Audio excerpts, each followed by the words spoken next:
الرحمن الرحيم صلى الله على سيدنا ونبينا محمد وعلى آله وصحبه وسلم.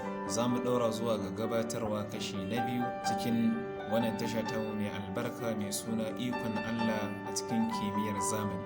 Kamar yadda ma gabatar da kashi na ɗaya akan halittar ƙwari, wannan gabatarwa zamu ɗaura game da yadda Allah ya kimsa wa ƙwari hikimar zaman duniya. A shirinmu da ya gabata mun gaya muku cewa sa'ad da ƙwaro ya gama rikide-rikidensa har ya kai ga mataki na ƙarshe ya faɗa duniya ya zama kamili kenan, baya ƙara wani girma daga nan. Kaga kuwa wani abin mamaki, haka dabarunsa ma tun yana ɓoye Ubangiji ke nufinsa da sanin kowace dabara da za ta fushe shi a duniya. Saboda haka idan ya fito a malaminsa yake fitowa, ba mai cewa shi ya koya masa komai. Lallai ikon Allah. Sai dai akwai wani abu, ilimin nan da Allah ya halicce shi da shi baya ƙara wani abu a kai, baya ƙara jarraba wata dabara ta kansa. Ya san irin abincin da Allah ya nufe shi ya rika ci. Wata sa'a sai ka iske kalar abincin iri ɗaya ne tak, ko wani ganye ko wani ƙwaron. Idan ya nema bai samu ba, baya jarraba cin wani iri sai dai ya mutu. Kaji ɗan halas. Kuma ya san irin abincin 'ya'yansa tun ba su fito ba. Kuda ya san in zai yi kwai wajibi ne sai ya nasa su cikin ƙazanta, domin ita ce abincin 'ya'yansa. Sauro shi ma ya san wajibi ne ya nasa nasa kwan cikin ruwa mara gudana. Wa ya koya musu wannan ilimi? Wafa? Sarki wanda ya buwaya, ma'ana wanda ya buwayi dukkan komai, wahidul qahhar, sarki Allah. Daga tsutsa ta fito daga kwai, shikenan ta san abincinta da yadda za ta same shi, amma uwar bata koya mata ba. Kamar uwar kaza da take koya wa 'ya'yanta tsaki, ina uwar za ta koya mata ma yar da bata taba gani ba? Ko sun gamu a duniya ba ta gane cewa yarta ce, ita kuma yar ba ta gane cewa uwarta ce. Gizo-gizo ya yi saƙa gwanin kyau, komai daki-daki. Wurin zuma kuwa ya gina rumbuna na kaki, kowane ɗaki daidai da ɗanuwa. Ba su taɓa zuwa makaranta ba balle su koya aiki da lura kamar ka. Ba su taɓa barantaka gidan wani gwani mai sana'a ba balle a ce shi ne ya koya musu. Amma duk da haka in ka dubi gwanintar aikinsu sai ka ga suna iya ja da kowa a nan duniya. Sarkin saƙar duniyan nan duk baya iya saƙa mai ban mamaki irin ta gizo-gizo. Sarkin sassaƙar duniyar nan baya iya sassaƙa maka gida mai ban mamaki kamar kakin zuma. Sai dai kuma akwai abu guda, yadda muka ce ɗazu, kowannensu samfuri ɗaya tak Allah ya koya masa. Gizo-gizo baya iya tunawa shi gwani ne ya shaƙi iska ya saƙe wani samfur na daban. Haka ƙudan zuma ba zai iya gina maka rumbu da wata siffa ta daban ba. Hasali ma dai aikin duk da ƙwaro zai yi sai ka ga yana yin sa ne bi da bi, baya sake komai a cikin aikin da aka nufe shi da yi. Idan yana cikin yin aikinsa daki-daki sai wani abu ya ɓata masa, ba shi da dabarar gyara. Misali, tsutsan malam buɗe mana littafi mun ce idan lokacinta ya yi takan saka wani bargo na siliki ta shiga ciki ta yi ta rikida. Wannan bargo tana yin sa ne don ya bata kariya. To idan ta yi rabin sakar bargon da za ka zo ka yaye, to idan za ta ci gaba ba za ta fara daga tushe ba, sai dai ta ci gaba daga inda ta tsaya jiya har ta gama, ta bar gefe guda tsirara. Wato ta yi aikin banzaki, domin bargon ba zai tsare mata. Ga wani misali kuma, shi zanzaro idan zai haihu sai ya gina gida da ƙasa, sannan ya je ya nemo tsutsa ya sa ta a ciki ya jefa kwai, sannan ya liƙe ƙofar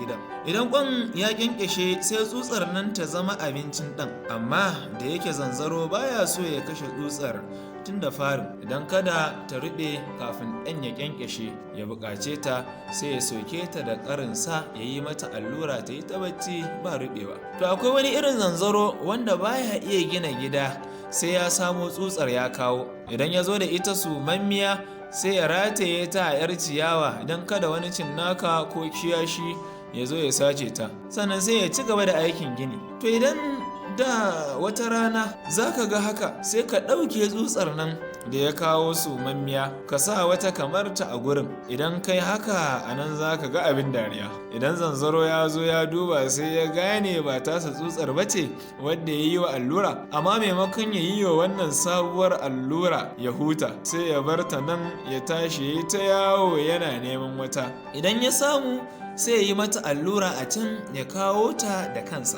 idan kuma ya zo da ita ba zai shigar da ita gidan can da ya gina ba, sai ya rataye ta ya sake gina wani sabon gidan. Wato kaga abin da muka ce kowane aiki ƙwaro zai yi yana yin sa ne bi da bi bisa ga hanyar nan ta al'ada da sarki Allah ya ajiye masa ya bi. Zanzaro ya san odar aikinsa. Da farko ya nemo tsutsa iri kaza, na biyu ya yi mata allura, na uku ya ɗauke ta ya rataye, na hudu ya gina gida, na biyar ya ɗauko tsutsa ya tura ciki, na shida ya jefa kwai, na bakwai ya liƙe ƙofa. Ya gama kenan. Idan wani abu ya ɓata masa wannan oda tasa, to sai ya faro daga tushe. Jikin ƙwaro ba sumul yake ba, galibi duk kewaye da shi za ka ga yana abubuwa liƙe, kowanne yana da aikinsa na daban. Domin misalin ƙaguwa, ga ta da ƙafafuwa guda 8 na tafiya, ga biyu kuma waɗansu iri manya kamar hantsaki, tana amfani da su wajen kama abinci.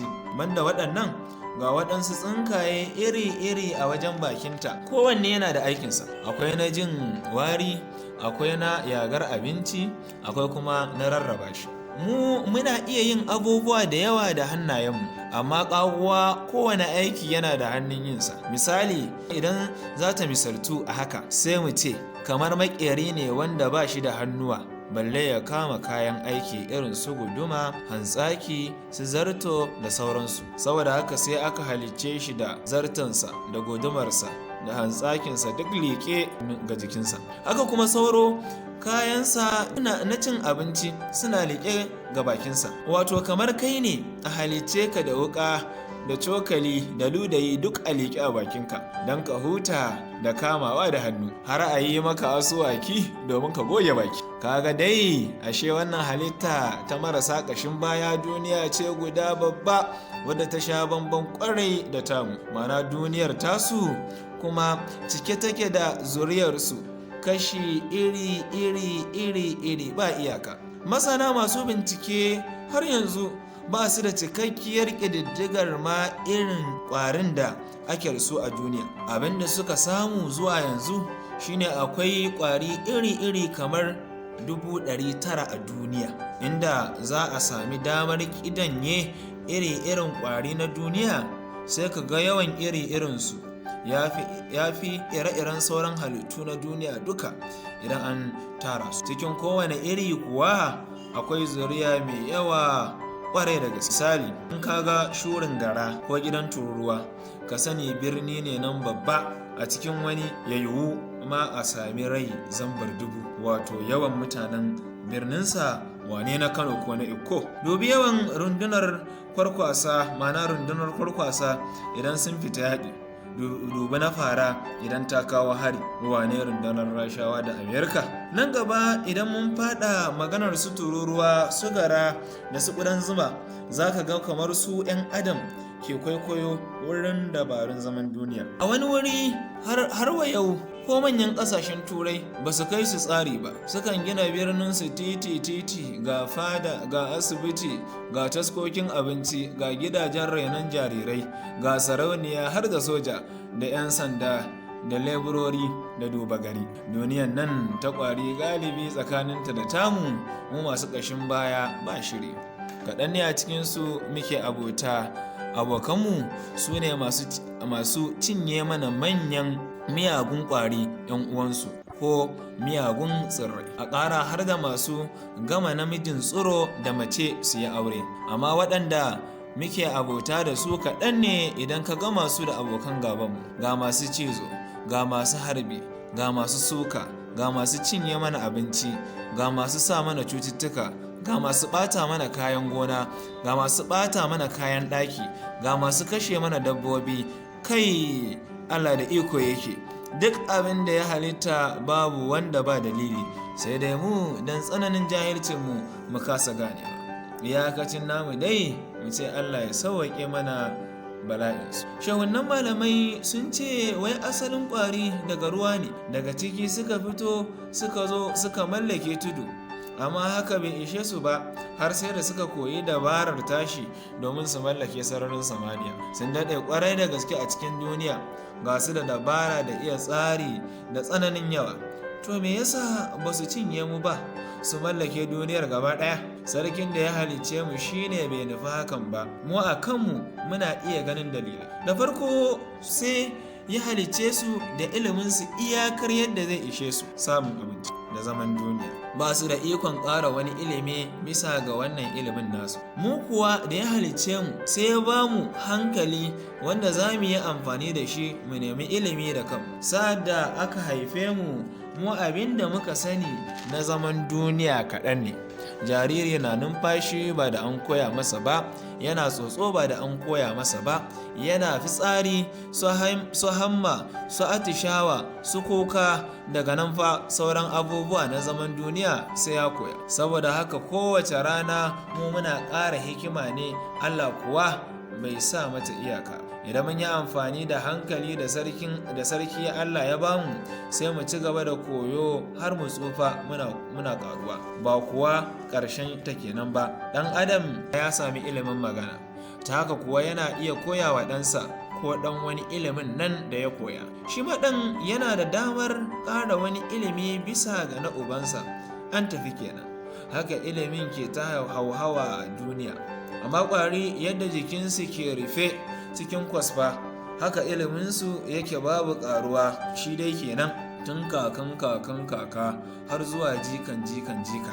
Amma waɗansu malamai sun ce su ma ƙwari iliminsu na ƙaruwa, sai dai ƙaruwar sannu ce ƙwarai, saboda a cikin shekaru 1000 da ƙyar za a gane ƙaruwar. Dalili na biyu da ya hana ƙwari cinye duniya shine ƙanƙantarsu, ba su da hanyar yin girma saboda irin ƙirar jikinsu. Mun yi bayani cewa idan ƙwaro zai ƙara girma sai ya yarda kwasfar jikinsa ya sake sabuwa, ma'ana saba. To a cikin wannan lokaci kafin kwasfar ta yi tauri, tilas ya ɓuya inda zai ƙara girma. Galibin lokacinsa na zaman duniya goye zai yi su wurin sake sabuwar fata. Da ce ƙwari suna da girma, ma'ana kamar sauro yana da girma kamar girma angulu, lallai da ɗan adam ya shiga uku. To wannan shine ƙarshen wannan gabatarwa akan inda Allah tabaraka wa ta'ala ya kimsawa ƙwari hikimar zaman duniya. Muna ƙara tunasar da ku cewa wannan tasha tamu tana kawo shirye-shirye ne akan abin da ya shafi halittu iri-iri na duniya da kuma ilimai waɗanda suka shafi kimiyyar zamani da kuma sauran ilimin muka waɗanda za su amfane mu, duk za mu rika gabatar da su da harshen Hausa. Saboda haka sai ku yi subscribe da kuma danna alamar ƙararrawa domin samun ci gaba da kallo da kuma sauraron shirye-shiryenmu. Wassalamu.